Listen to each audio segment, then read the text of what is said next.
The dusk light slanted through the narrow windows of the Tower of the Hand, thinning to a fine edge against the carving of the lion. The city murmured below, the layered sound of kings landing at evening, water on stone, a cook's laughter from an open courtyard, the steady grind of carts along the street of flour. Tywin Lannister sat in the stillness of his solar with the window unlatched to let in a thread of salt and smoke. The map of the realm unrolled in front of him like old skin. His hands rested flat upon it, fingers spanning the trident painted in faded blue.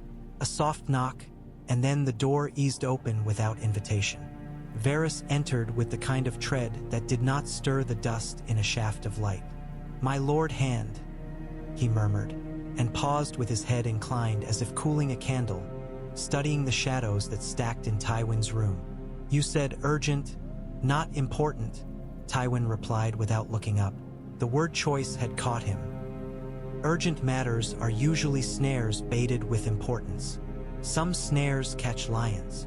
The smile was brief as a flicker. "May I?" Tywin waved him closer. He had directed men to kill on slender hopes and weaker claims, had bought kings with debt and unmade houses with ink. And yet something in Varys's manner, the care in it, was enough to draw an increment of attention. The eunuch held no paper in his plump hands, no token.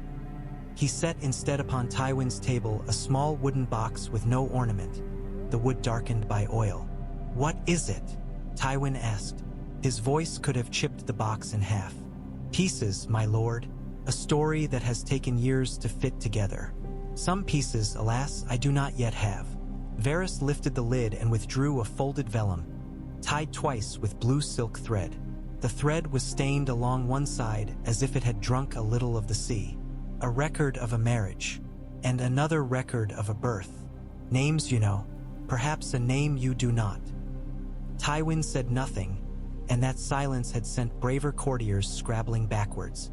Varys met it with the patience of someone who had worn patience into a habit and a weapon both. The High Septon Maynard kept an unusually meticulous diary, Varys continued. He recorded annulments and weddings as if the gods would forget whom he had joined if he did not remind them each night. A clerk, long dead, copied a leaf at the insistence of a prince. That copy came south with a traitor. It came into the hands of a certain, well, the lineage of its protectors is dull. I kept watch on dull men for 20 years. They rarely remain dull when the right purse is open. Tywin extended his hand. Varys untied the silk and passed him the vellum. The script was careful, old, a little cramped. Tywin's finger traced a line without touching it. A name, Rhaegar of House Targaryen, Lyanna of House Stark. By admittance under the sight of the Seven, in the God's Wood of Harrenhal, blessed by Maynard's seal and the sigil of the faith. "It is forged," Tywin said, yet the flatness of the words lacked conviction. "Or misremembered, or a poor jape, and even if not, it would be sedition to move it. Only if it moved alone." Varys drew out a second folded scrap. No silk tied it. Another piece. The hand that wrote this is one Lord Eddard Stark, now 4 years dead. He wrote to his friend Howland Reed, Lord of Greywater Watch. "If I fall," he writes, "remember the boy I named John. He is not mine by wantonness nor kindness to a peasant girl. He is my sister's son, and if there is any mercy in men, his life will not be forfeit to the sins of his parents." Tywin read the line thrice. The letters were unlike the king's hand's tidy records, but close to those that had passed between Stark and the High Septon. They carried the same irreducible spareness. There was no emphasis, no pleading flourishes, only the iron sense that what was set down because it was true. "He confided this to no one," Tywin said. "It was not a question. The failure had the shape of the man who had made it. Stark would have carried a secret into his grave even if it burnt his flesh from the inside. Not to his wife, not to Robert." Varys opened his hands, palms up. "To Reed, yes, and to a boy who grew without knowing, raised with the ways and silence of the North, with none of the dragon song that goes to a prince's head. There is more, my lord. A memory of the old gods' grove at Winterfell that Reed whispered to one of my little birds. A tower in Dorne. Kingsguard found where they ought not be if their prince had no work to do. A tower of joy, Tywin said softly, tasting scorn and old wind and men who had chosen love above duty and paid the iron price for it. So the tale goes. Varys's eyes had no mirth. A tale with a living line in it. You will say he has a claim. Tywin placed the letters before him with neat exactness, aligning their lower edges. Do not try me with the game of it. You have another purpose. The realm is bleeding, my lord. Varys's voice gentled. The Ironborn take the western shores in raids and then withdraw. The riverlands are a ruin salted by crows. The north is dispossessed and hungry. The Vale shuddered, the Stormlands fracturing. The Reach tethered to a boy king so that grain might flow. Dorne simmers with a vengeance that sleeps by day and wakes at night to sharpen the knife. In the far north, a greater danger knocks, and no one south of Moat Cailin listens. Faces change under crowns, but the people remain, crushed between tax and sword. Tywin's eyes were a pale green glass. He could see the ledger of it, the balance columns. And you bring me a prince in a black cloak, a boy grown into a man in his father's image, so I'm told. His true father, not the king who died with a boar's tusks in him. Varys's sigh was almost imperceptible. He is of the Watch, yes. It binds him, but vows have been broken and bent by kings when the realm's need demanded it. Stannis Baratheon has already weighed the letter of it and made offers. You are not less able. You are more able. You have always known the difference between law as shield and law as tool. Tywin thought of the war he had ended with an inked invitation and a wedding's music. He thought of the wolf boy crowned king in the Riverlands with dust in his hair, cut down by a song and a smile. He felt only the weight of result. There was no pleasure in the memory, only the knowledge of its clean finality and the unintended ragged edges it had left. The north was not soothed. It was a wound half-closed that stank under the bandage. He had underestimated the stench. That was a failing, and Tywin Lannister did not allow himself many of those. What is your purpose? Tywin asked again. Say it plainly. Do you wish me to kill him or crown him? Do you trust me enough that my answer would matter? No, the lion's mouth did not move, but the truth matters regardless of the tongue. Varys inclined his head. I wish you to consider the one act that would nullify a dozen wars at once. Back the wolf dragon. Bring him into the light with the seals of faith and citadel both. Bind him to you by blood and law, not by fear. Let his crown end the quarrel, and let your hand guide how it ends. My grandson sits the Iron Throne. Tywin did not raise his voice, but the air itself seemed to take note. My blood is on the lion's seat. You propose I unseat my own house. I propose you save it, Varys said softly. Tommen is a good boy, but he is a boy. He will be ruled by you if you live forever, by his mother if you do not, and by the Reach as the coffers shift. His crown will be contested as long as winter endures and men with clearer rights claim him an intruder. This prince's right runs deeper than writs, and his existence unravels Stannis Baratheon's stern insistence on the letter. He is Robert's nephew by oath and friend, though Robert never knew. He is a Stark by upbringing. He is the one man living whom the North and Dorne might suffer to kneel to without spitting.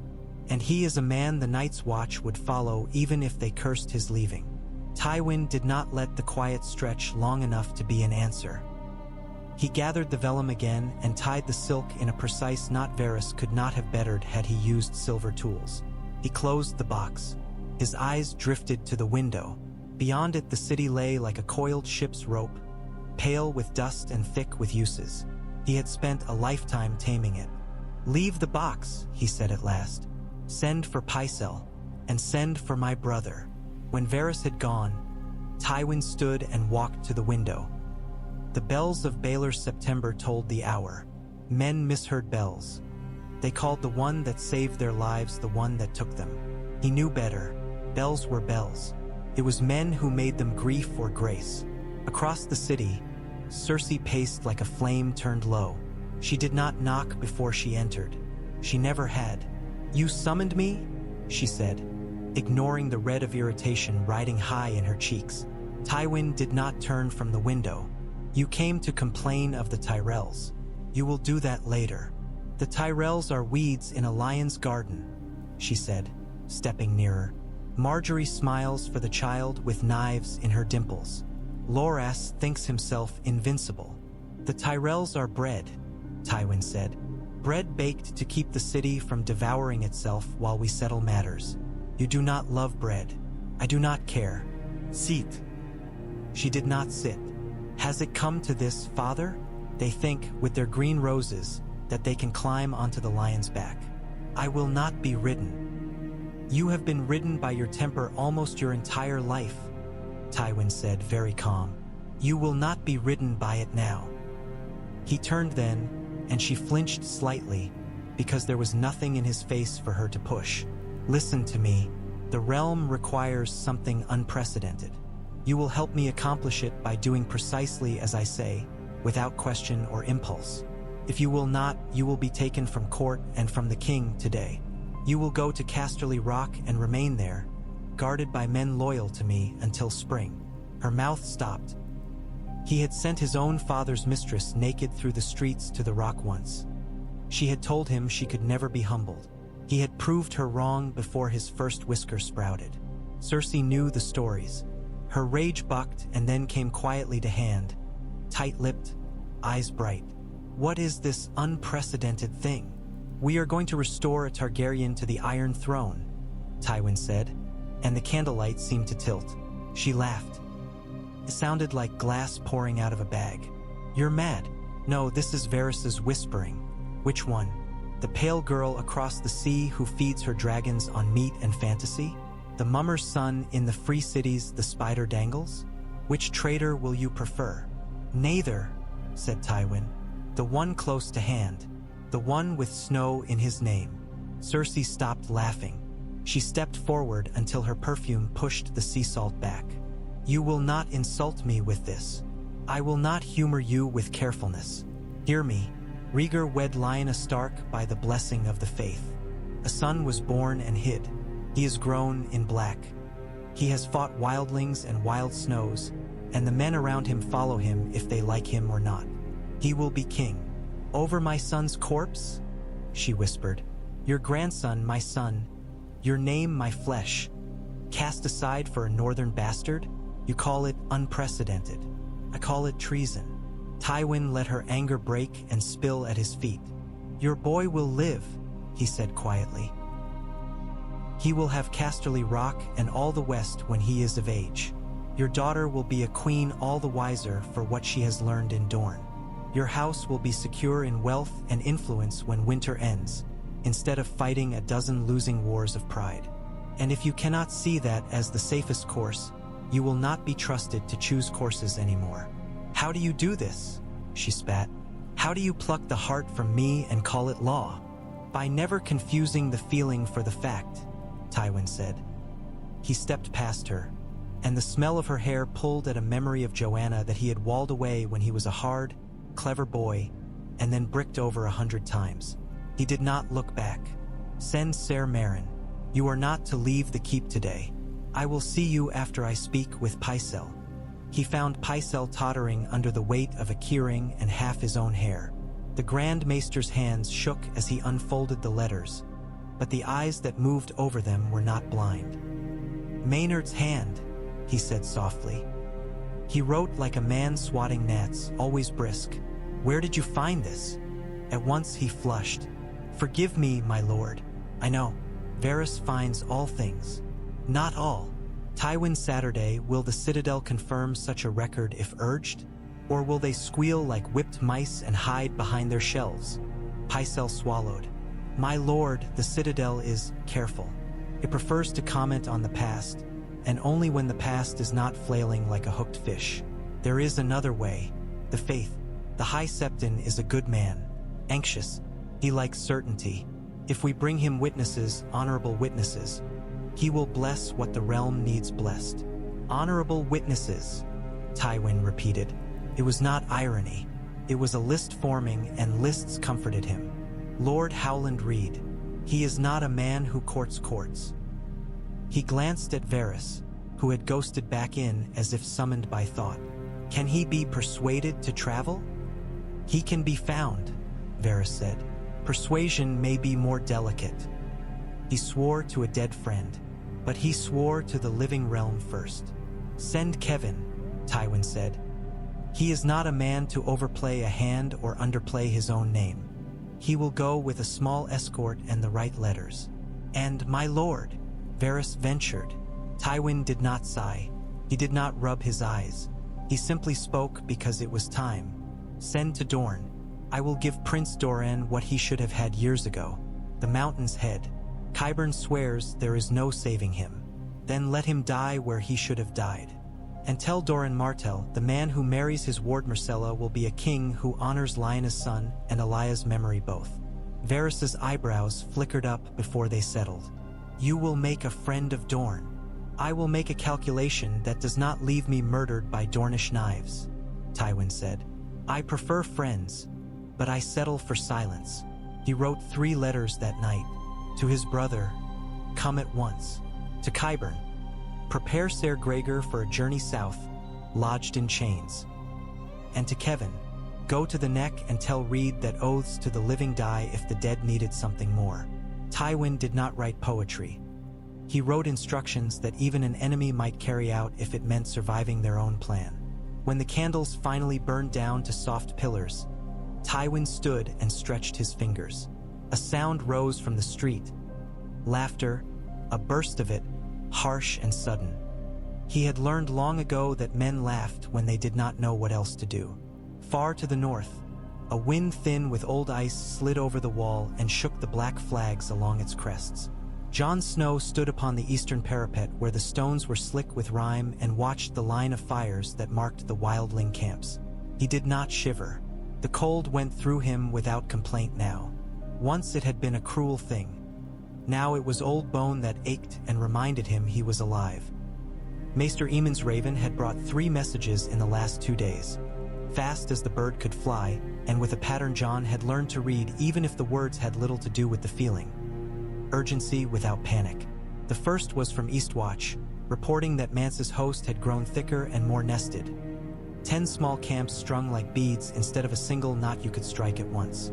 The second had been from Molestown, a complaint about thieves in the night that proved to be hungry boys from the gift-stealing root-cellar turnips. The third had been from Castle Black's gatehouse, where a man with a lion sewn over his heart asked entry with a sealed scroll and a bundle he treated as if it were bones. The man wore no cloak despite the cold. His beard was clipped blunt. He introduced himself as Adam Marbrand's lieutenant. The gold of his brooch was unornamented. A straight fighter, Jon thought, the kind that did not wait to be told what a road looks like. The bundle contained blankets, winter fleece woven tight, lined with something that did not drink damp. 12 of them. In this weather, 12 blankets was 12 lives. The seal on the scroll was a red lion on golden wax. Jon took the blankets and set 2 boys to stitching loops into the corners to fasten to poles. He could feel eyes on him as he did it. Brother Donal's, pinched, satins wide as moons. Bowen Marsh's, which always tried to translate the world into a ledger and found that it could not keep up with the debt of hunger. He broke the seal. The letter's opening line was as spare and uncompromising as a road in winter. Jon read it twice and then again, because the words remained the same and yet the shape they drew in his head changed with every reading. Lord Snow, it said without title or flourish. We have need of one another. The realm will freeze to death if the war continues. I will send you men and grain from the west. You will give me one thing in return, an audience. There is a matter of your birth that must be settled in the light. Winter is not the time for shadows. You will come south when your wall is held. When you come, you will not come as a supplicant. You will come as the bridge that survives spring. The letter was signed simply Tywin Lannister, Hand of the King. Jon felt the weight of it without knowing the weight's shape. He walked to the fire and held the letter close and then far, as if a different angle might change the words to something he understood better. You've the look of a boy who has been offered a dragon's egg, Maester Aemon said behind him, papery voice carrying the warmth the hearth could not. When I was a boy, Jon said, I would have tried to hatch it just to see if dragons remembered my hands when they grew. The half-smile was brief and honest. He handed Eamon the letter. Eamon ran his finger lightly along the top edge. He did not read. He did not need to. Tywin Lannister is a name that makes many men feel as if they have swallowed something sharp. Do you think he lies? Eamon's blind eyes clouded like smoke in a glass. I think he never says more than he must. Men like that do not waste lies. Jon folded the letter and tucked it into his belt as if it would go anywhere without him. We hold the wall, he said, or we die keeping it. You will hold the wall, Eamon said, and then you will go south. Your vows were made for a world with fewer cracks in it. The world is not obliged to keep its shape to justify a boy's oath. The horn sounded once from the tower above. The wildlings would press tonight, then in a long, thick line, slower than they had, because the cold made bones heavy. Jon climbed the stairs, and wind slapped his face and ate his breath, and the old stones said nothing under his feet. They came at midnight. The sky had the pale glow of a sun that had never risen. The torches moved in constellations below, and from the top of the wall the spears looked as small and silly as stick toys.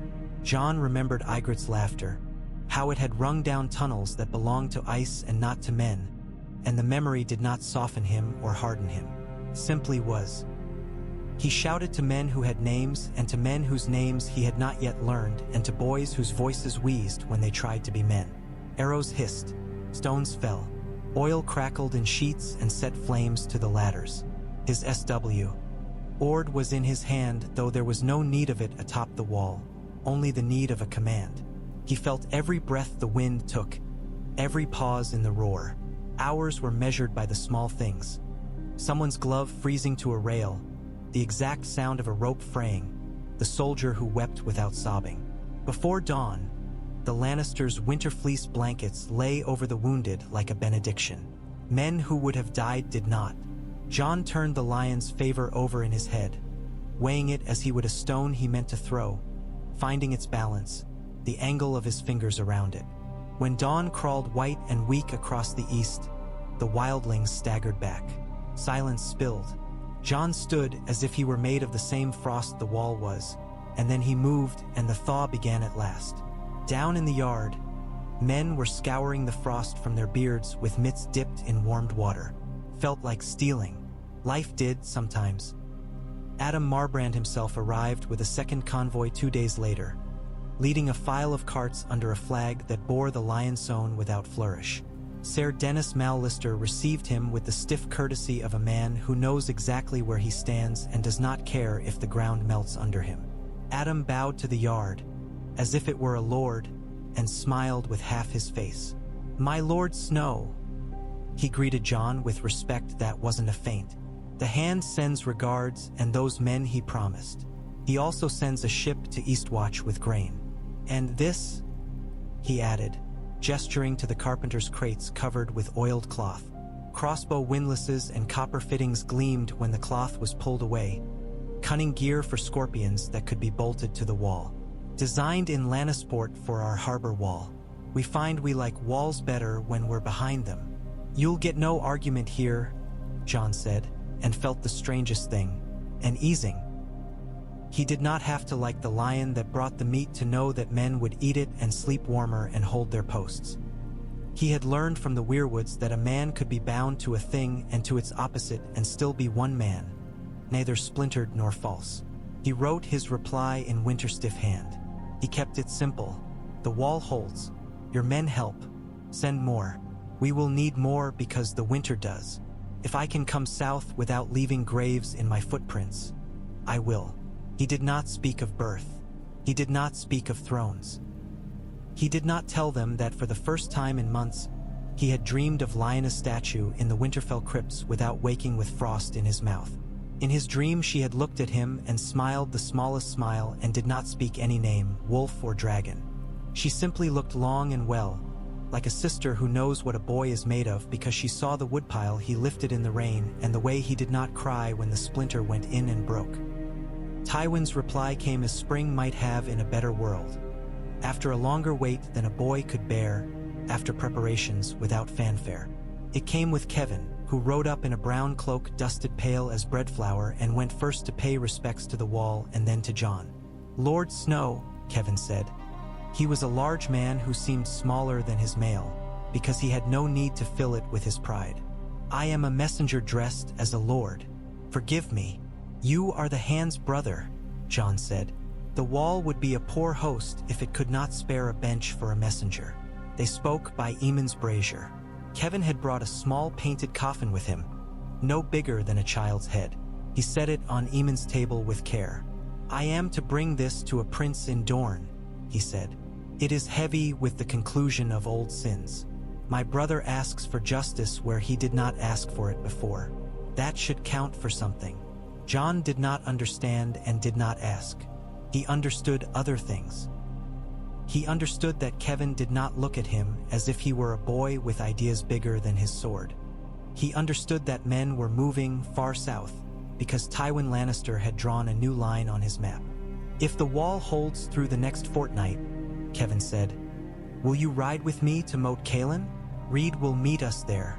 The High Septon will not travel beyond Harrenhal, so he will wait there under the Reach's guard. We need not decide anything beyond this, that you will come and hear." "I took vows," Jon said. "And the world took on more weight than a vow was meant to carry," Kevin said. He glanced at Eamon and found the old man's blind face turned toward him, tilted, attentive. He lowered his voice without knowing why, except that certain rooms make men gentle.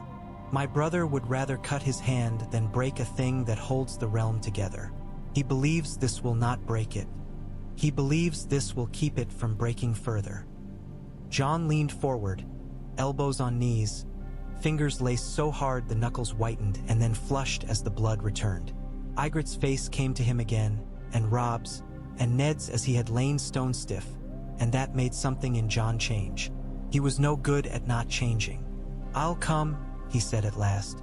"Not as a prince, not as anything but a man who has seen the snow take more than a sword. I'll come and hear. If the Watch turns me out for it, then the Watch will need to reckon that they turned out a man who might have saved them." "That is an odd comfort," Kevin said, and smiled in honest sorrow. "But a comfort nonetheless." When they rode, the road itself seemed to have narrowed. It ran through a world that had sagged under winter's hand, the hedges bent, the ditches full of gray ice that broke like glass under hoof. The few crofters who remained beside the King's Road raised hands to their hats as the riders passed, and the lion sewn on a breast drew frowns that smoothed when they saw the black cloaks. Men made room for black cloaks. Some things endured. Moat Cailin was a toothless mouth in the mire. It reeked of old water and old war. Howland Reed came out of the wet, his boots making no sound on the plank path, his face as ordinary as a man you'd forget even if he was your neighbor for 20 years. Jon saw his eyes and realized he was wrong. No one who had ever been on a field with that man would forget him. "You have your father's mouth when you're thinking," Reed said without courtesy or cruelty. "And the way you stand, with your shoulders trying to convince your legs that they're older and can lean. I watched him stand that way when he was not yet 20. He died with his shoulders square anyway." He turned to Kevin. "Lord Lannister, you can promise many clever things. I'll ask for a simple one. If what I say brings the realm together, let there be justice for those who broke the bread they baked with wolf's flour." "Walder Frey will die," Kevin said, and something in his voice sounded like a weathered plank. Rough, honest, unadorned. "My brother does not love the taste of that. He will swallow it because it is needed." Howland nodded once. "Then I'll come to Harrenhal, where my boots may dry for an hour and then be wet again." He looked to Jon. "Walk with me." They walked to a hummock that looked like it had grown up out of the mire to eavesdrop. Reed did not sit, and neither did Jon. The wind found them and made a small, private conversation around their ears. "I was a skinny boy who'd never won a fight when I went to Harrenhal," Reed said. "I was angry that I failed and angrier that it mattered. And then I saw a prince play a song that made the world smaller and kinder while it lasted. He crowned a girl with flowers that smelled of cold mornings. Then men did as men do, dug into their pride until it broke flat and cut their palms. My father went to war because of it," Jon said. Reed's mouth turned in a way that was not a smile. No. Your father went to war because a king was a coward. He went to bring his sister home. The king killed your grandfather with fire. There was no moving away from that. Your father did not make that fire. He breathed smoke and learned to speak with a mouth full of it. Why did he lie? Jon asked, the question raw as new skin. Why did he put his lie on my name and carry it like iron for years? Because you would have died if he hadn't, Reed said simply. He loved his sister and he loved you, and he was capable of doing both at once and paying for both at once. Very few men can say that. He is not here to pay anymore. Someone must be. The wind made a little work of their cloaks. Reed looked at Jon's sword, at the pommel's wolf and the rippled sheen. I saw a man cut my lord's armored arm open with a sword like that. Valyrian steel learns men's names, I think. Perhaps swords do not forget. Perhaps they forgive. I do not know. We will go south and see whether men have it in them to do either.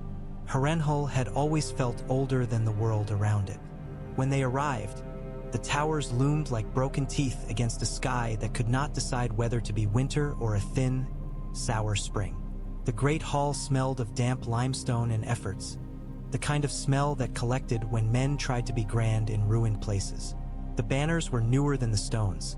They looked like fresh paint on a dead man's face. The high septon came in a sedan chair, puffed, his fingers bright with rings that had probably cost more than 100 peasants' lives in bread. The citadel sent Seneschal Mullender, who had the aspect of a furrow that had been plowed too many times. He was decent and tired and learned. Doran Martell came slow, walking with a stick, and Oberyn came like a fire held behind thin glass. The Tyrells sent Mace with his pomp and Olenna with her eyes that took one look and measured a man's girth and wit both. From the Vale came Yon Royce in bronze that had been polished until it remembered it was meant to gleam, and Littlefinger, smiling as if he owned the smile and rented the rest. Stannis Baratheon arrived with frost in his beard and Davos Seaworth at his shoulder, their faces different kinds of stern. Stannis wore his stubbornness like armor. Davos wore his humanity like a scar. Melisandre stood behind them, a candle in daylight, her gaze sliding to Jon and stilling there the way a hawk stills when it sees what it has been circling to find. Lord Snow, Stannis said, and did not spit the name, which was a victory. I see the North breeds bastards with more stance than Southern lords. I see the South breeds kings with more words than days, Jon said softly before he could stop himself. Davos's mouth twitched. Stannis did not smile. He never did. Tywin arrived last, not because he was careless of precedence, but because he had learned that a man who arrived last at a place where everyone waited already had his hand on the table. He wore no jewels.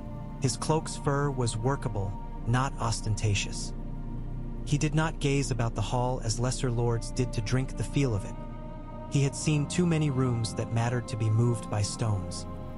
He went to the high table and stood, waiting for the murmurs to die because they always did when he chose silence. We are not here to love one another, he said without preamble. We are here to stop the realm from falling apart while we squabble. My grandson sits a throne he did not take and did not make. He will sleep safely at Casterly Rock under the eyes of men whose loyalty to me is so old it grows like moss. He will not die for any decision made in this hall. If you came to threaten him, leave. If you came to claim what is yours, stay. But understand me, this will end. A murmur rose and faded. It always did around men who could hold their breath longer than other men could talk. We will hear two old things made new for the sake of this moment, Tywin continued. We will hear of a wedding and we will hear of a birth. We will not hear of boats across the narrow sea or bright girls with bright pets. Because this is not a hall built for stories from over there. It is built for the dirt we stand on. Howland Reed told them the truth as he had known it. The Tower of Joy, the way men in white cloaks had stood not as traitors but as men who thought duty could take a different shape than what the world asked. He said Lyanna Stark's name the way one says a prayer one learned in childhood. He named the child born there, and his voice did not crack on it. He said Aegon and Jon both, because one belonged to the world and the other belonged to a small place where a man once lied beautifully to save a truth he could not say. Seneschal Mullender read from a copy of a diary, and then he produced not the copy but a rat-gnawed original leaf preserved by chance pinned into an old ledger of temple repairs. It was a miracle of dullness, a thing recorded with no sense of what it meant and thus more valuable than any flourish. Maester Aemon stood without help and spoke of what he had failed to do long ago. He had failed to be a prince, and this failure was the realm's luck. He asked them to let another man accept the weight he could not bear when he had been too proud or too humble to take it. Doran Martell listened with a face that did not move but that altered the air around it nonetheless. Oberyn's mouth curled when Tywin's gaze found him. Olenna exchanged a look with Tyrion Lannister. Tywin had told him he would attend and listen and keep his jests for when they had use, and Tyrion had answered with a bow that said, "I have always known how to aim." Stannis asked 3 questions. They were about law. They had answers. Davos asked 1 question. It was about humanity. The answer took longer and did not end, but it was enough. At the end, the High Septon lifted his hands and they trembled. If a king wed a maid and sired a son, that son lives above other sons, he said. If the wedding was under the 7th sight, the 7 do not forget it. If we bless this, we do not make it new. We say that the gods remember. That is my work. Tywin looked across the hall at Jon. It was not a look that asked permission, and it was not a look that denied anything. It was a recognition. Jon stepped forward because there was nowhere else to step. He did not kneel. He did not reach for a crown. He set his hand on the table, palm down, and stared at the grain of the wood until the lines ceased to move. "I took vows at the wall," he said, and felt the room draw a breath all at once. "I would not set those vows down for a softer life. I would not set them down for a warmer bed or a full belly. I would set them down only if the night took advantage of my honor and used it to walk into men's houses and put out their fires. The night is walking. If I am a king, I will be a king who guards the dawn. If I am not, I will be a guard for the man who is." Melisandre's voice floated then, strange and low. "I have seen you in the flames, Jon Snow, or whatever name you will wear. You were a sword and a shadow both. Fire loves you and fears you. The cold hates you. That is enough for me." Stannis's jaw tightened. Then he nodded, one hard jerk, more respectful than 1,000 smooth words. "The law is the law," he said, and there was a certain tired peace in his voice as he spoke the words he respected too much to misuse. "I am not a usurper if a prince still lives. I will not be one. If the High Septon blesses this, I will kneel. The realm is mine by duty. If my duty is to kneel, I will kneel. My war will not ruin children's bread to save my pride." Doran Martell lifted the small painted coffin, his hand steady, the stick leaning against the table. He looked to Tywin. "I will accept this," he said, "not as a gift but as belated justice. I will send my ward to you. She will not be a bundle passed between enemies. She will be a woman asked and she will answer. If she says no, you will not force her. If she says yes, I will be her uncle still, not your dog." He looked to Jon. "Can you respect that?" "Yes," Jon said simply. "I will not be a king who takes a woman because the world told him he could." Olenna's voice snipped clean through the air. "The boy might make a king after all, Mace. Look, he can say a sentence without wanting applause." "You will have bread," Tywin said to her, allowing the smallest pebble of humor to shift the surface. "Your ships will not be stopped at the Mander. Your banner will keep its place. Your girl," he meant Marjorie and Marjorie meant alliances, but he did not say the name like a coin, he said it like a matter, "will help the realm in the way the realm needs. Not with crowns, with grain. A queen is a great expense. A baker is a treasure. Kindly be a treasure." Olenna's eyes glinted. "I like a man who understands a ledger." "Very well, Lord Hand. We will be your bakers. Try not to burn the ovens." "Then so it will be," Tywin said. He did not make a fine speech. He turned to the High Septon, who trembled with relief now that a decision had gathered around him. "Bless what is blessed already," Tywin instructed. and let ink follow." The ceremony was plain because there had been enough of music and swords. Jon stood in a hall that had seen more blood than tears and accepted something he had never asked for because the world needed it. Men cried who did not know they would. Stannis' sword thumped once against the stone when it struck in salute. Davos smiled like a man watching a knot finally loosen after years of worrying it with fingers and teeth. Melisandre's eyes shone with old fire. Doran Martell closed his eyes upon a picture only he could see. Oberyn laughed softly as if to dare fate to spoil his mood, and Olenna patted Mace's hand as if the great boy's cheeks were not ruddy with thwarted dreams of songs. Tyrion watched his father and his half-brother, the latter not by blood, not anywhere. He corrected himself, amused and sobered both. He thought of Sansa. He thought that had she stood in this hall, she would have grown 10 inches taller at once. All in the ways that hurt a man who wished he had saved her from everything long ago. He raised his cup to no one and to the room and drank. The work began. Tywin did not let ceremony linger like fungus. He set quills moving. The ravens lifted from Harrenhal by dozens. Edicts flew. Men who had been waiting for a king to be a particular kind of man began to move because this one was a different kind.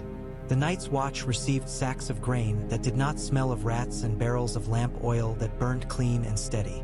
Lannisport's scorpions swiveled atop the wall and spat their iron quarrels into giants until even giant bone learned new words for pain. The Dreadfort flew no banners when a company of foot and a dozen horse, wearing no livery save their captain's loyalty, arrived with a sealed warrant bearing the hand's seal. Roose Bolton read it with a face that had never known surprise. Ramsay laughed. He stopped laughing when the first arrow took his mouth. Walder Frey's hall filled with old men who remembered old laws. They did not survive long enough to forget them. The twins had always stunk of stagnant water. It took no time at all for that stink to acquire another note. The river took Brown's secrets and carried them down to places where minnows gaped and remembered nothing. Tommen left the city under heavy guard. Cersei watched him go in silence. She had not forgiven her father. He had not asked to be forgiven.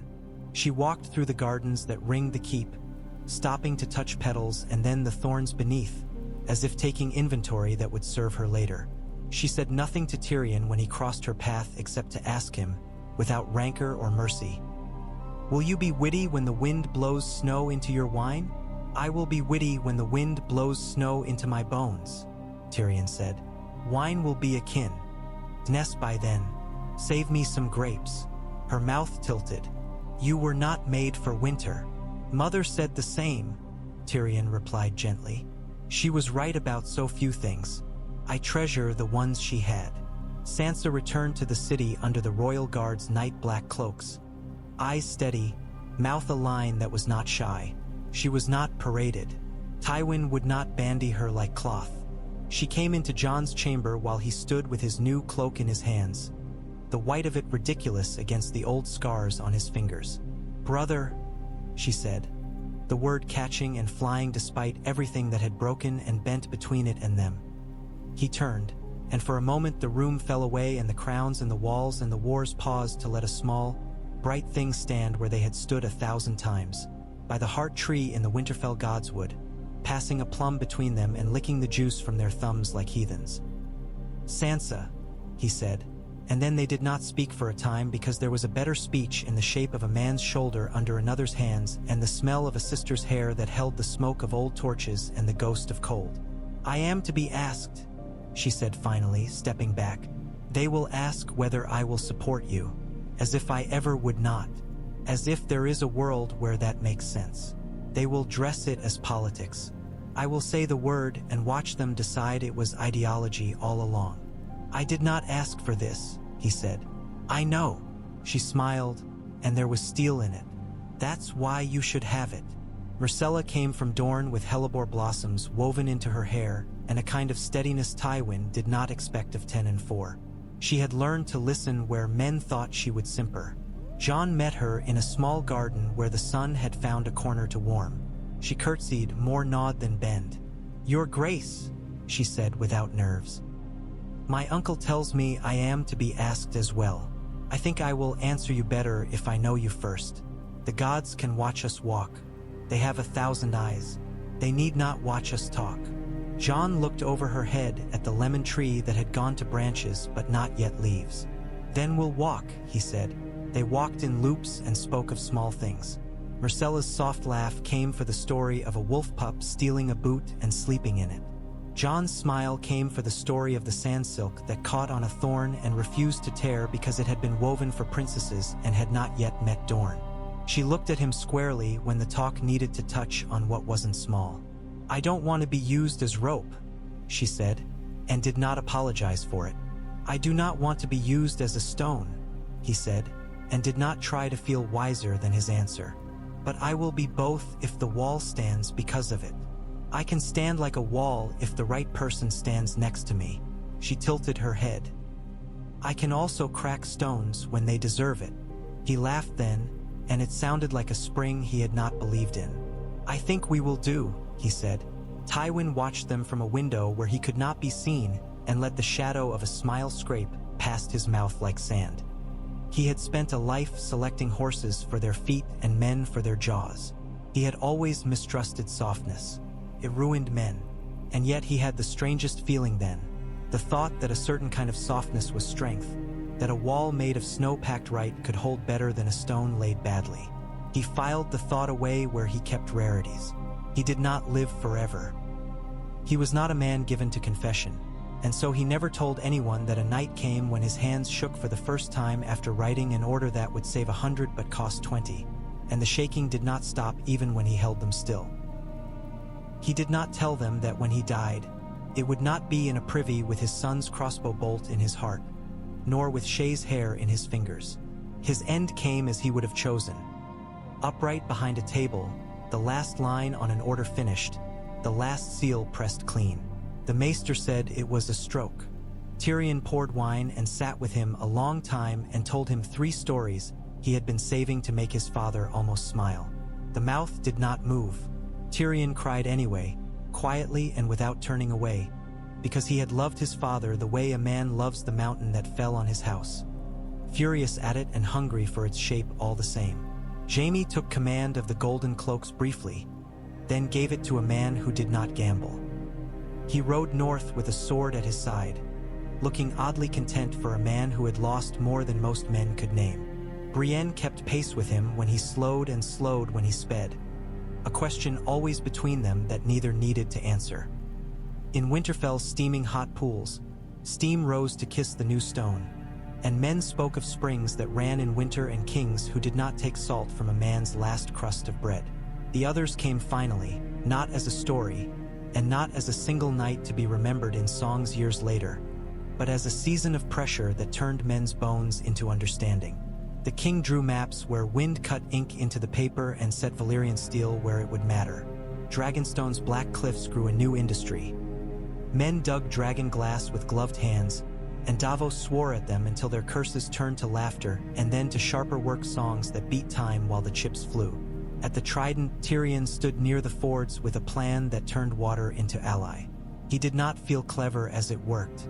He felt grateful the river obeyed as rivers did. Arya Stark, returned by a dozen unlikely by-luck events and 3 hard choices, moved like a small, sharp shadow among the whites and came out with a face that had forgotten softness and then found it again in Sansa's lap. Braavos had taught her to speak without moving her lips. Winterfell taught her it was fine to move them. She taught Gendry how to repair the heads on dragonglass spears without shattering the shafts and learned from him the ways of metal that didn't lie even when men did. North of Winterfell, in a field bucket proud with old frost, Jon faced a white thing whose eyes were the absence of all the eyes he'd ever known. He held Longclaw the way Ned Stark had once held a smaller sword, and he drove the blade where it mattered. The thing exploded into what looked like snow and sounded like glass. He stood breathing the steam of himself and thought of a long corridor in a castle where his younger feet had sounded. He whispered, "We are not what they said we were," and did not know if he meant bastards or boys or men or the people who lived in a world as it was and made it more bearable. The war ended the way winter ends. The first day after felt like a lie, then felt like thin soup, then stopped feeling and began simply being a day. The realm lifted its head. Men forgot to whisper when they talked of kings. Women brought bread to market that had risen properly instead of sulking into hard cakes. The mother who washed a child in a wooden tub in a courtyard under a sky that had become something other than a threat thought only this: the water was warmer than yesterday. Jon sat in the God's Wood of the Red Keep under a weirwood transplanted from a grove destroyed to build a Lord's Folly years ago. This tree had not grown from seed in this soil. It had been carried, roots wrapped, across miles, and set where some clever man believed it would not die. It had not. It had thrived. The face carved into it was newer than the books liked. That did not make it false. Myrcella found him there. She wore a cloak dyed the color of the sea in winter. She sat without a word and handed him a tart wrapped in paper. "From the kitchens," she said. "Someone said you hadn't eaten. They usually mean it kindly. Sometimes they mean it because they are building a temple to a man who is not a god and they need him thin." He bit. The tart tasted of lemon and care. "You are good at making jokes when things are heavy," he said. "I watched you learn to carry a crown without letting it put dents in your skull," she said. "The least I can do is carry the other end of it when you forget how to share." "Do I forget often?" "Often enough that it is useful to remember," she said and smiled crookedly. "Prince Oberyn taught me to ask questions even when men gave me answers. He taught me to stop underestimating Dornish women," Jon said, remembering a certain tilt of eyebrow and the way a spear drew circles in the air like words a child might chase with a stick until they could read them. "It saved me a dozen times." She folded her hands, warm in her sleeves. "Do you regret it?" "Choosing." He let his breath out slowly. "Sometimes I regret a bowl of stew. If it is too thick or if it needed more salt. Passes. This has not passed. I regret that my father had to lie. I regret that men died who would have been better farmers than soldiers. But I do not regret that the wall stands. I do not regret that the realm learns that a king can kneel to fishermen when fishermen need bread more than kings need honor. And I do not regret that you are here." She nodded as if he had told her a good number. "That will do then." When spring finally came in a way that even skeptics admitted counted, the Red Keep stones warmed enough that a lizard could sleep upon them without dying. The street of steel rang with laughter again. Children played with rag balls in the alleys under banners that no longer marked hiding places for guards to drag boys from. Those laws had changed under a small signature with a lion and a stark wolf carved together at its top, and the signatures were old enough now that their ink did not smear when it rained. In the west, Tommen grew into a decent lord. He became a man who loved krill baiting more than tournaments and who knew how to cross a floor without knocking a serving girl's tray sideways. He visited the Rock's mines and came out without a cough because the new laws required chimneys where men dug deep. He married a clever girl named Liara who had no great house behind her, but had the sort of mind you needed to keep dogs from eating your hens. The practical kind, ruthless at dawn and forgiving by supper. Cersei learned to be a grandmother, an art that came to her hard and then with ease, because Ben-Jen, with hair as wild as a colt, made her laugh the first time he fell asleep with his hand in a bowl of cherries and woke with his fingers stained red, convinced he had been wounded. Stannis served his hand for a year, then retired to Storm's End to rebuild stones that had blown away in wind and war. He sent letters to Jon that were predictably dry and unexpectedly useful. Davos became master of ships, and under his governance storms became excuses for better ropes instead of for prayers to the wrong gods. Melisandre left one day without fanfare, walking east. She waved to a child on the city's edge without looking back, and the child waved back and forgot to tell anyone important that he had seen a red woman leave the world's maps. Tyrion took up the post his father never named for him: conscience. Unofficial, unwanted, invaluable. He made sure wine reached the watchmen atop the city walls when winter came back in a mild jest. He wrote letters to Dorne and to the Vale with drawings in the margins that made Jon Royce snort and Olenna cackle. He and Sansa walked the royal gardens on long afternoons and learned the art of admiring a plant without trying to own its seed. She taught him what patience looked like when it had become a skill rather than a pinched face. He taught her that the right joke at the right time turns a knot into a ribbon. Arya sailed twice and returned twice, each time with a new way of moving. She never learned to sit quietly through a court's long afternoon, and no one asked her to. She kept a list that got shorter and then turned into something else when there were no names left on it. Not a list at all, but a map of places she needed to see without a knife in her head. Bran sent birds from the north with pieces of bark tied to their legs onto which he had scratched pictures. Jon kept them all in a box that Myrcella said was ugly and perfect. The men who had marched with Adam Marbrand to the wall were given small plots when their service ended. Some took wives among fishers, some among washerwomen, some among no one.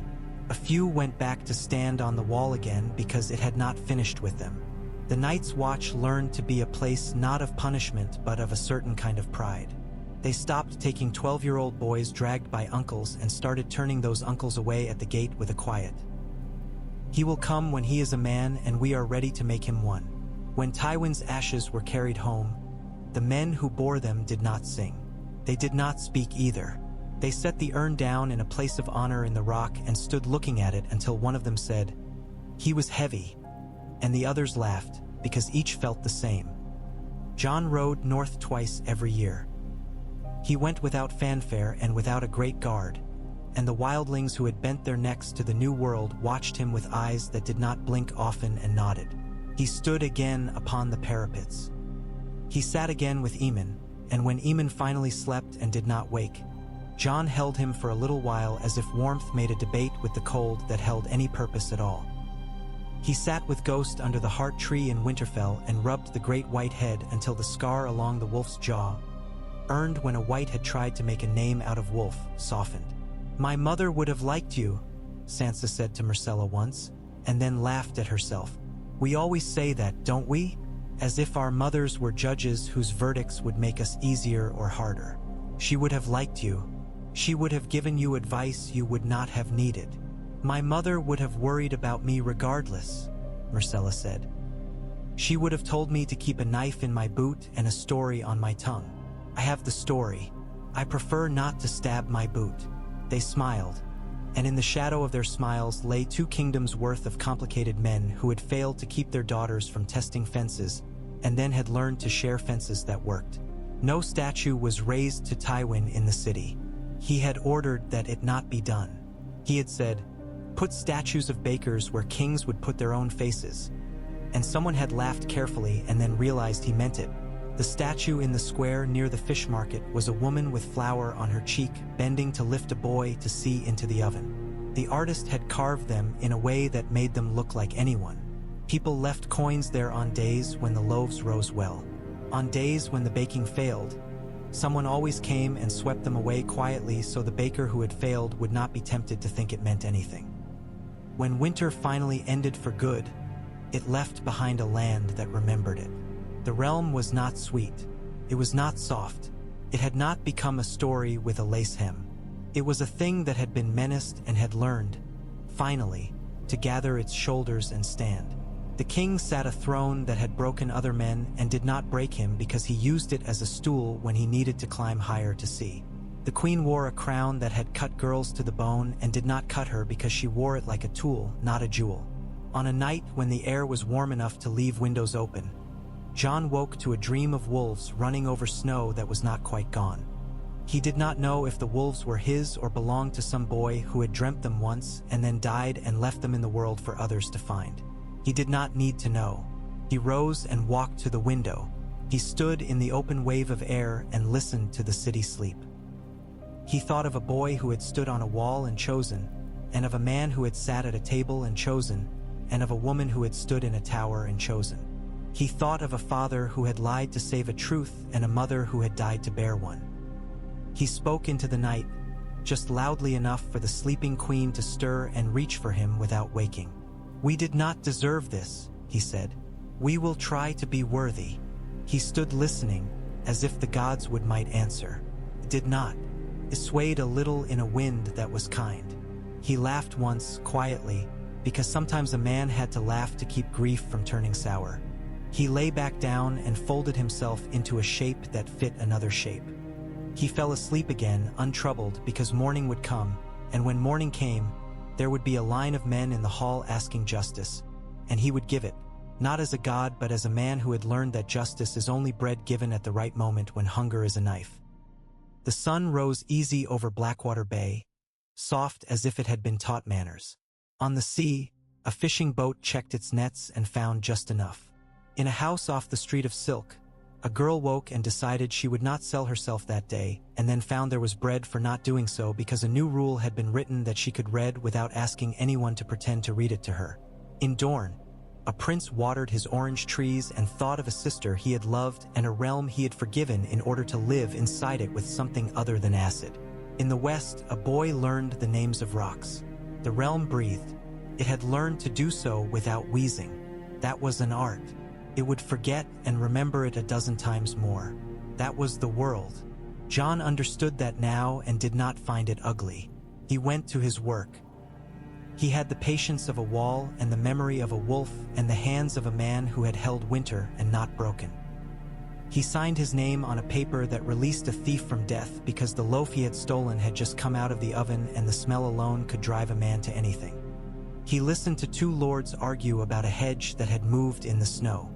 He accepted a map from a girl whose eyes were clear as a cold river. He kissed his wife and did not count the times he had done so, as if counting would keep the world from taking. Later, much later, when he was old and the world had taken what it would and left what it could not spoil, he walked again to the wall. He climbed once more with steps that remembered every stone. He stood in the wind that smelled of old knives and new bread and looked out, beyond, and saw nothing coming but weather. He smiled then, not broadly, not for anyone, and felt the small calm that had eluded him when he had been young and certain that peace was a song to be sung by someone else.